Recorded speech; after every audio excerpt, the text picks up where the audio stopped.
In a shocking turn of events out of Baton Rouge, Myles Brennan is no longer going to be on the LSU Tigers roster, and now Jayden Daniels will presumably be the starting QB when LSU faces Florida State. How does that affect Seminoles' chances when they go to Baton Rouge?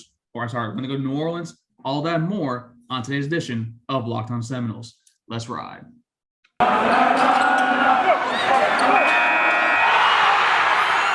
You are Locked On Seminoles, your daily podcast on the Florida State Seminoles, part of the Locked On Podcast Network. Your team every day.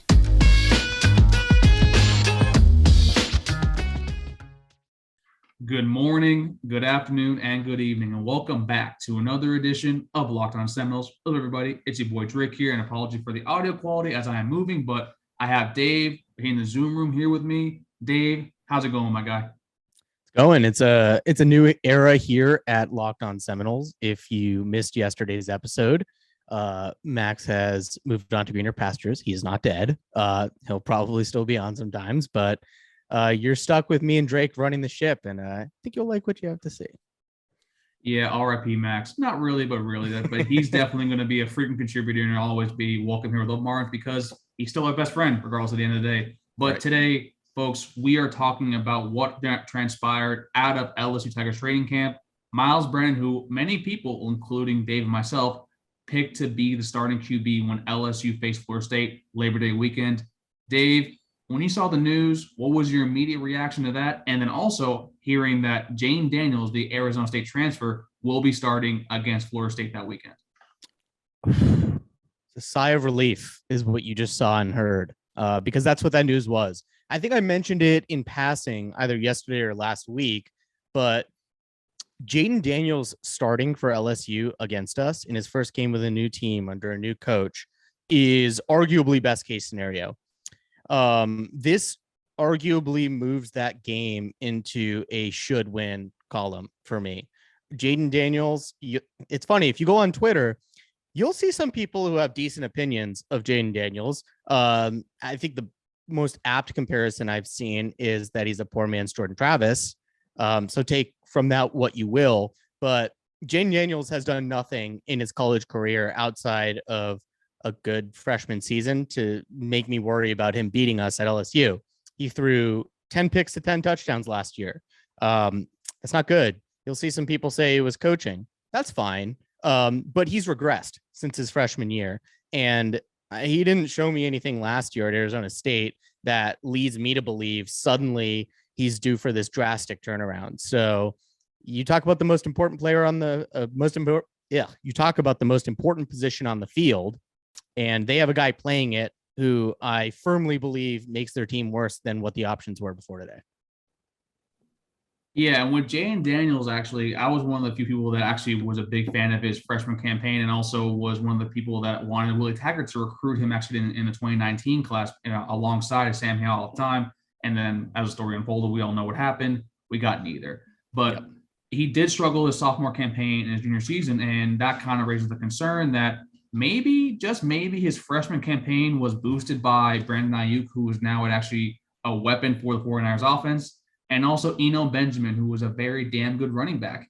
And then I think we all remember the Arizona State game, the bowl game, which I think was it was the Sun Bowl, right? Correct? The one Arizona. It was the James Blackman Pick Six Bowl. It was the James you're right, the James Blackman Pick Six Bowl. But overall, to me, the only concern I kind of have, I guess, with Jayden Daniels being named as a starting QB is that Mike Denbrock is now the offensive coordinator at LSU. For those of you who don't know, before you arrived at LSU with Brian Kelly, he was the offensive coordinator and the quarterback's coach for Cincinnati and helped Desmond Ridder turn to a Heisman dark horse heading into last year, but also now a fourth round pick for the Atlanta Falcons. So to me, I'm a little concerned by that. And also, Brian Kelly does get a lot out of his QBs. And we saw last year with Jack Cohn. Jack Cohn actually was a solid QB for the entire year, even though I think I said on his program that I had no fear of him whatsoever. And then he played like freaking Eli Manning out there during the Super Bowl run. But then also, you can go back even further. Dave, do you remember Brian Kelly's first true good QB at Notre Dame? No. Everett Golson. And that's the only concern I actually have with this is because I think Jayden Daniels if Brian Kelly can use that skill set similar to how we had with Edward Golson before transferring to Florida State, that could honestly be a primary concern for me heading into LSU. But I kind of agree with you where we have a larger sample size with Jayden Daniels for the past 2 seasons.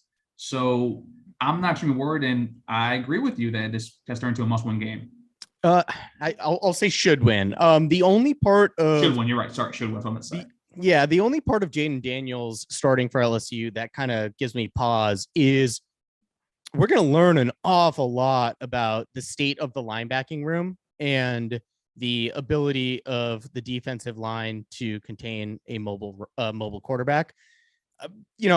He wasn't great through the air last year, and I think matching up against our defensive backs, I like our chances in the passing game against LSU.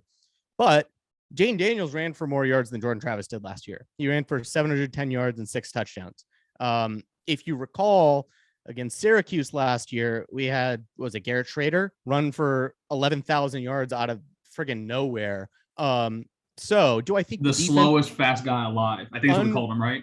Unreal. That is exactly what we called him. And I mean, if he can do that, I worry about Jayden Daniels with much better legs and a much faster quarterback doing that. However, like I said, it's a good test for the linebacking room. We're told it's a lot better than it was last year and that it's better than it has been over the last half decade. We're going to find that out really quick against LSU, but still like our chances. I mean, I'm kind of right there with you, and all signs point Tatum Bethune fully recovered from the groin injury that he did suffer, I think, during spring camp. And then also with Jayden Daniels too, like you watch a lot of his highlights or lowlights, whatever you want to call them, actually while I was at Arizona State the past 2 seasons. He misses a lot of his receivers wide open, especially in the flat on the outside. They're 10-yard outs. And I know that fans are in the comments right now are going to be talking about basically how their wide receiver core for LSU is dangerous. Yeah. It's extremely dangerous. Kayshon Boutte is a top 10 potential pick. Yep. The issue is you need a solid, consistent quarterback to actually basically, have your wide receivers wreak havoc on our defensive back. So, Dave, I'm right there with you. This is a should-win game now. And quite honestly, this could probably be something that hopefully catapults Mike Norvell actually probably to a solid start for the season. But what do you think would happen, and you can probably keep it to a minute or less, would happen if FSU kind of drops the ball against LSU in a very, not a close game fashion, but a little more that in a dominant fashion where LSU or Jayden Daniels kind of like sparks it up against us? If Jayden Daniels sparks it up against us with what I expect to be a defense that'll contend for top 25, I mean, you're talking, I don't want to be hyperbolic, but you're talking about kind of reshaping your mindset for the season. Like you see on Twitter right now, I think they did a Twitter poll where like 80-something% of FSU fans think that we're going to or should win 8+ games. Should we? Because we're Florida State? Absolutely. Every single year we should be winning 8 games. But just taking into account what this team is and what it's been, the expectation for 8 wins, I don't think should be there. There's hope for it. This team is definitely capable of it, but you go out and get torched by an LSU team that, again, I think definitively has the worst quarterback between the 2 teams. And I don't even want to watch the LSU game the next week when you face Malik Cunningham. You mean the FSU game against Malik Cunningham? Yeah, right. Right. No, and I'm right there with you, but also I think this team has evolved to a point that this defense is going to be really damn good. I project this defense to be top 25. And if you watch our hot takes episode, I legitimately think this could be a top 3 defense in the ACC, primarily because Clemson's going to be nasty again, and so is NC State. But I think that this team could have a top 15 defense at the end of the day. And then we'll talk about Jordan Travis in the next segment. But before we do that, folks, we'd be remiss here at Locked On Seminoles. We're talking about friends over at betonline.net. And you know what time it is? You know what day it is? It is the Fade Dave special of the week. Dave, are you ready to basically help our fans win money by going against you? Don't I always?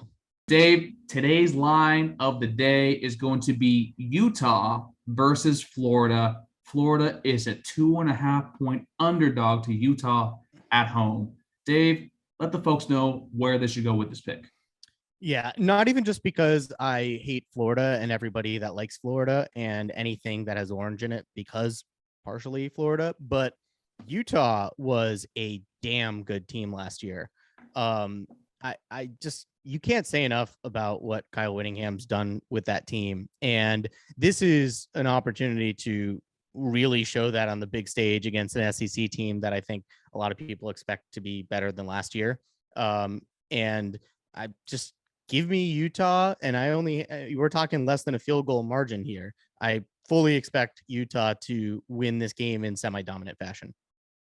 Yeah, this is a game that I actually have Utah winning by maybe 4 to 7 points, maybe by a score. So, folks, head on over to betonline.net. We're not going to fade Dave here, so hopefully Dave's words do not come back to haunt us, but take Utah at -2.5. Head on over to betonline.net today. Use promo code LOCKEDON. That's LOCKEDON, and you'll get a 100%. That's right, folks, a 100% welcome bonus on your first deposit. Using promo code LOCKEDON, LOCKEDON, BetOnline, where the game starts. And we are back. We are rocking and rolling. Thank you guys so much for bringing Locked On Seminoles versus each and every single day. And now, Dave, we got some positional breakdowns, and there's no better one to start off with than the one that we think is the most important position on the field, and that is the quarterback spot. Now, typically, we would do a depth chart, but I think we all know that Jordan Travis is QB1, unless, Gino English slides in there real quick at the end of the day, the TikTok sensation himself. That's a joke, folks.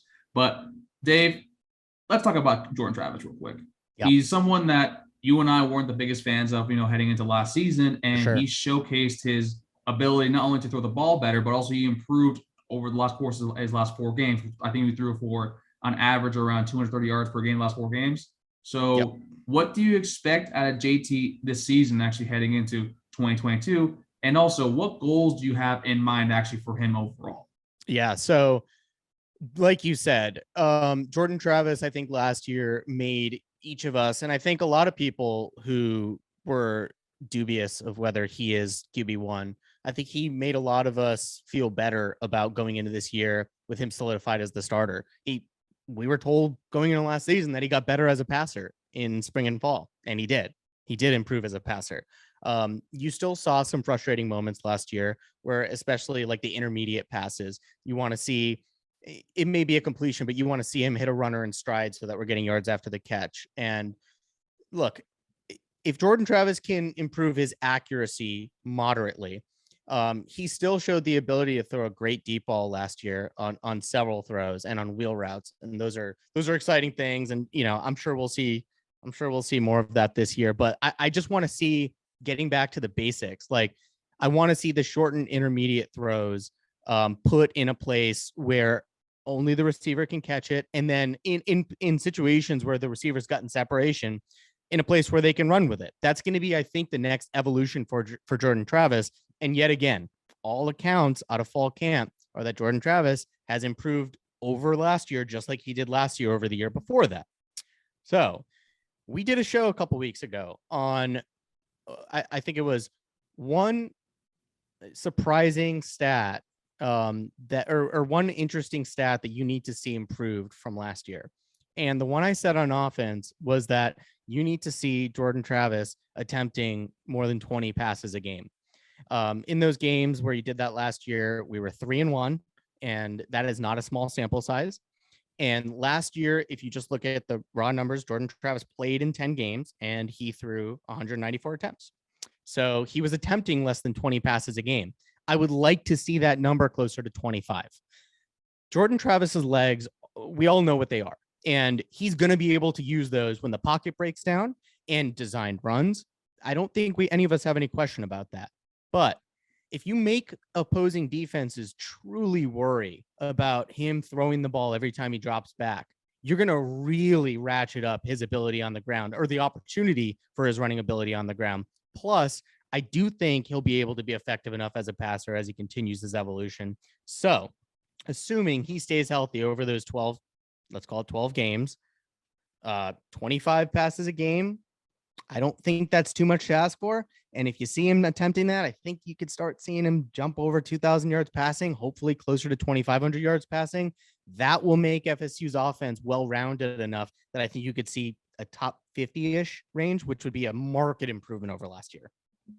So then I do kind of want to ask then that this team has seen success primarily with running the ball primarily. We saw with Jason Corbin the past few seasons, the emergence of Trayshawn Ward, and by all accounts, Trey Benson might be the second coming of Cam Akers real quick, because he apparently has been tearing it up since spring and also in the fall. He's the Thunder to Trayshawn Ward's Lightning. So I do want to ask you that if you're asking Jordan to throw the ball an extra, what would that be on average? An Like extra nine, 5 to 6 times a game on average. 5, 6 times a game on average.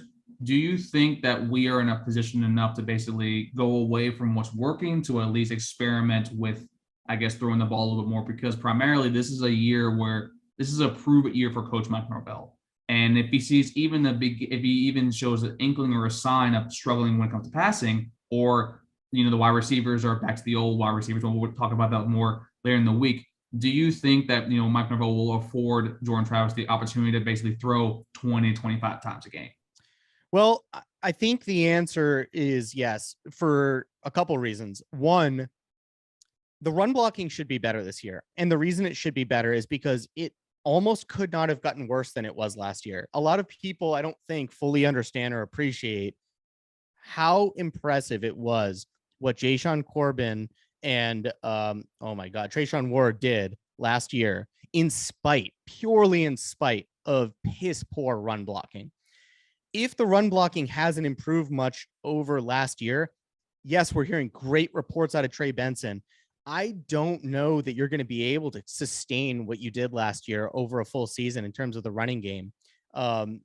So if the run blocking is markedly better, yeah, you'll probably still see us pound the rock an awful lot.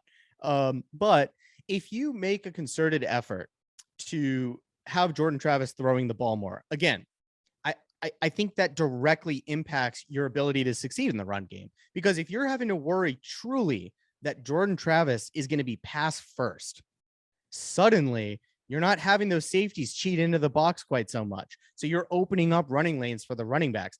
By throwing the ball more, as long as it's effective, you should be improving the run game just purely based on opportunity and less crowded boxes. So yes, I do think you'll see the coaching staff I don't want to say give it a whirl. Like, I don't think that's an experimental thing. I think you'll see a commitment to throwing the ball more early in the season, seeing how that goes. If that truly does open up the run game, you're going to see a much more dynamic Florida State offense. I completely agree with that. And that's also primarily because, it's basically asking Jordan Travis to take all the extra attempts that Mackenzie Milton had last year. Yeah. And They gave Mackenzie Milton a lot of attempts, actually. I think Max said it a few weeks ago, where it was 194 passes for Jordan Travis. And then Mackenzie had like 130 plus, something around those lines overall. Like, double check the math on that real quick.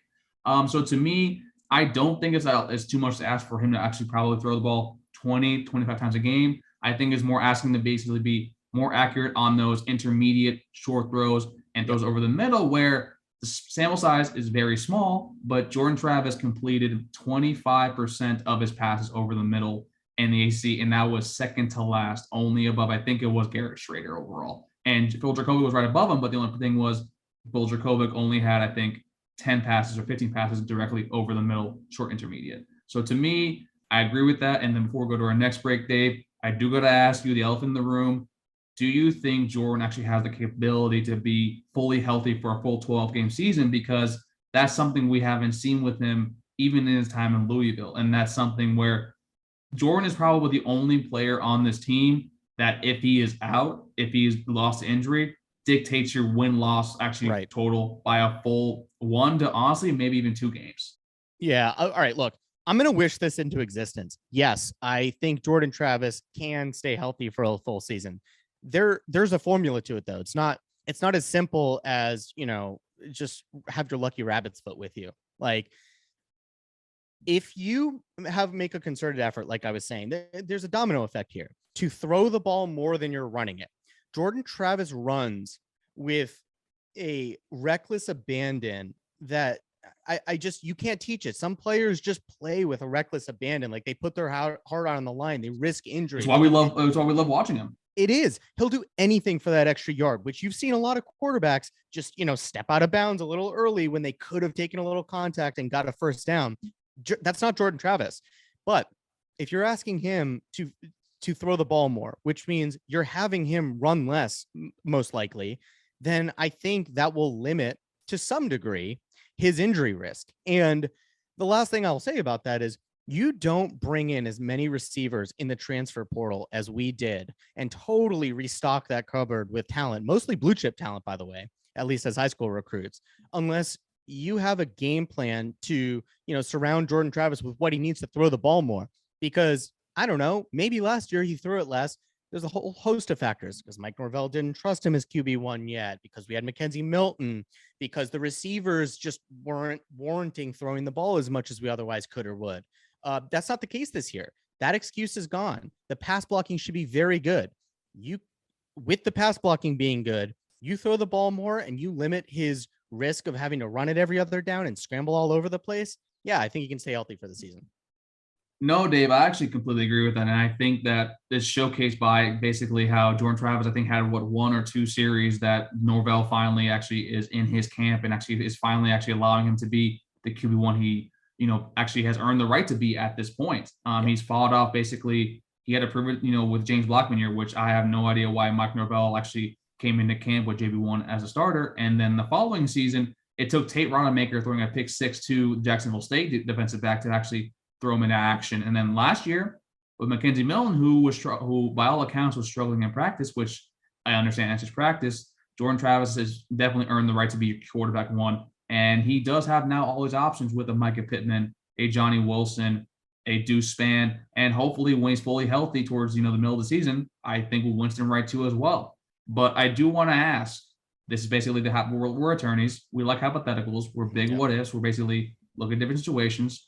What if, say, game 4 or game 5 comes around and Jordan Travis has been unable to click with his wide receivers? Say that he finally has been getting the time he needs. His wide receivers are getting open, but we don't see Jordan take that next full step that we kind of want him to see. Or even worse, that he is not declining, but you can definitely see the offense is struggling a little bit. Or simply put, he's been nagging with an injury because, as you said yesterday, Jordan, that's more often than not, evidence shows that he does play injured a lot. He's a tough kid. So what kind of faith do you have, I guess, in Tate Rodemaker or even AJ Duffy to basically what I'm going to ask you right now is what's your faith in the QB room to basically, if they need to come and spring into action, if JT is not getting the job done or he just can't get the job done? Yeah. So this is obviously the natural second part of the quarterback discussion, which is the world without Jordan Travis. We did a full episode on this a couple of months back where we said, what does missing Jordan Travis for, say, against Duquesne, God forbid he got injured and missed the rest of the season, what does that do to FSU's season? I think we said it was a 2 to 3 game swing we expected, or if not more. Honestly, at least 2, to be honest with you. Right. I think you're not expecting necessarily to make a bowl game if Jordan Travis were to go down early. And to be clear, to answer your question directly, that's not an indictment of AJ Duffy. AJ Duffy is a true freshman. I do not like the idea of throwing true freshmen into action, especially if you're talking in the middle of the season in the heat of ACC play. We saw with that James Blackman. We saw things circulating on Twitter, some videos of the Arizona State game today. So this is probably a sore subject, but his freshman year, he was very good here, especially relative to what he probably should have been able to do as a true freshman. The problem was that ruined his career.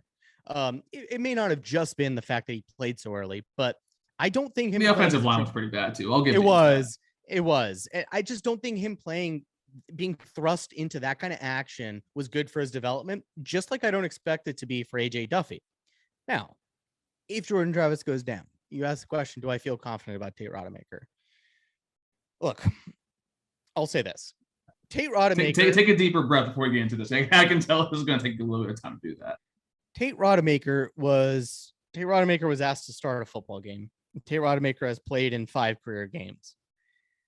I can't envision a world like put it this way. This is what I'll say. This is nothing against Tate Rodemaker. Maybe he's gotten better. I hope he's gotten better. I hope he can fill in if he needs to. But if I was an NFL team and I was looking to tank my season to have a better draft pick, I'd throw a Tate Rodemaker out there.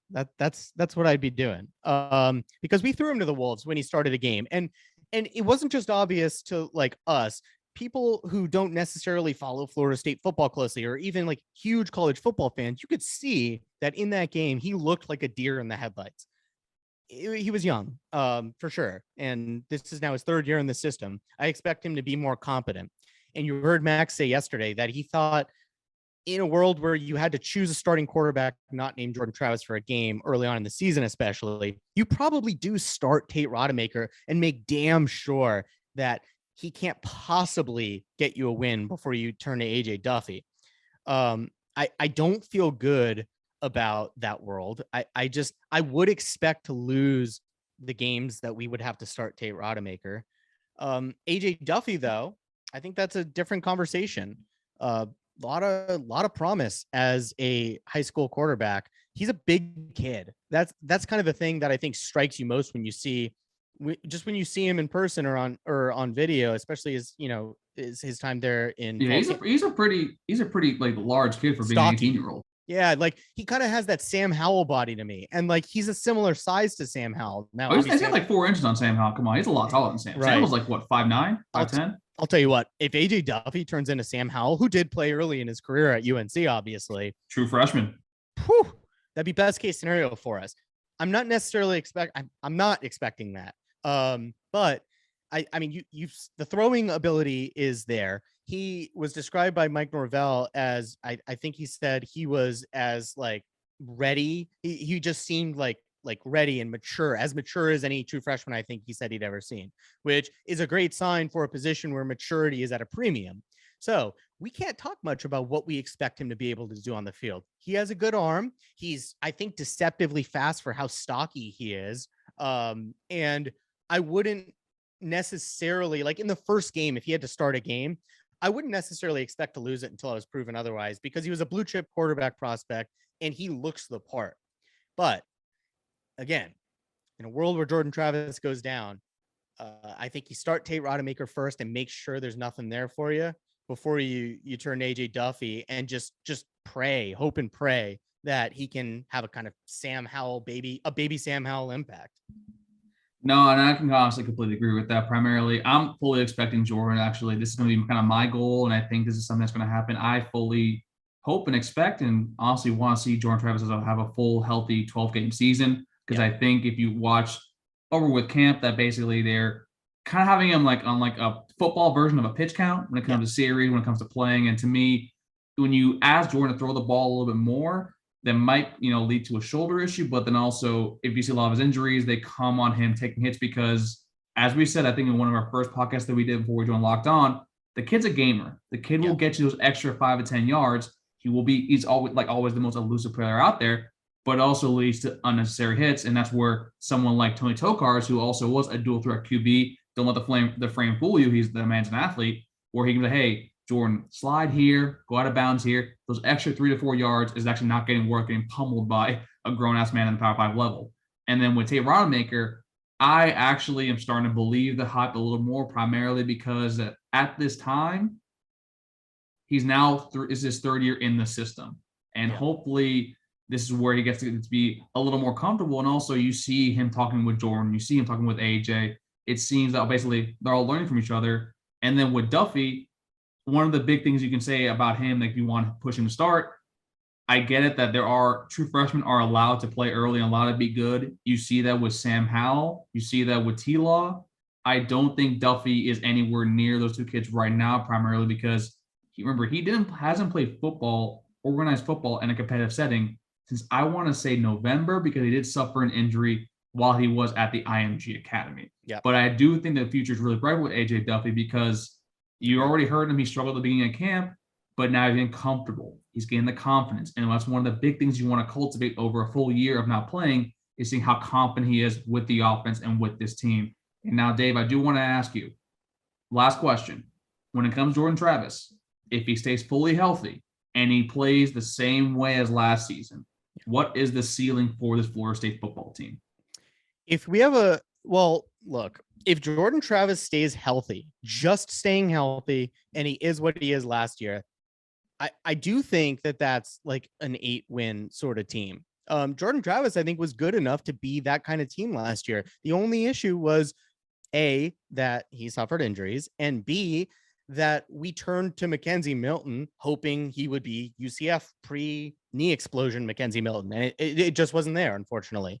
A leg explosion. That man's entire leg he had the Alex Smith tackle. That was so bad. It was a miracle he was able to walk, to be honest with you. He did. But if you're talking about a Jordan Travis that's staying healthy and improving off last year, that's when it doesn't seem so ridiculous to me to think that this, could finally be like that breakthrough 9-win team. Because again, if he's staying healthy, that to me probably says the offensive line is better. I expect the receivers to be a lot better for obvious reasons. The running back room and the running game I expect to be similar, comparable to last year, and the defense will be better. So the team around him is better than it was last year, even losing a guy like Jermaine Johnson. Like it is a better team. So if he stays healthy and he improves, that's where you get to that 9 conversation. Otherwise, a healthy JT should get you 8. And I just one last note about AJ Duffy. Like, I don't think a lot of people realize how highly rated that kid was on some services. Like on ESPN, ESPN had him as a top 40 overall prospect and the number 3 quarterback. And there were definitely times where you go watch his film and that makes a lot of sense. He was a blue chip prospect by every service out there. And the kid will be able to, I think, to be that guy at Florida State. If it's this year, you probably not as a true freshman. That's just how it is for true freshmen. So we better be praying Jordan Travis stays healthy. And honestly, I think, folks, that we need to be worried more about the health of the offensive line, which is what we'll talk about tomorrow. But that's why I think we've been saying on this program that this team can win 8 games, should win 7, will win 6 primarily because we'll see with personnel decisions, coaching decisions, and also the full health of Jordan Travis. And folks, the way everything's shaping up right now, I am excited for the 2022 season. Dave is excited. Max is excited. Holly and Stacey is excited. But folks, thank you guys so much for love and support and making Locked On Seminoles your first listen each and every single day. Now, Dave, give them the podcast instructions and also you know what to do about YouTube. Okay. Well, for the podcast instructions, we are everywhere you can find podcasts, Spotify, Stitcher, Google Play, all those good places. For YouTube, if you liked the video, give us a like. Just let us know. Follow the channel or subscribe to the channel. Ding the little bell at the top. It'll give you notifications when the show drops every day. And leave us a comment below. Ask us a question. We read comments and questions in our mandatory Mailbag Mondays. And especially as we get closer to the season, questions can get a lot funner. Hit us with your best shot.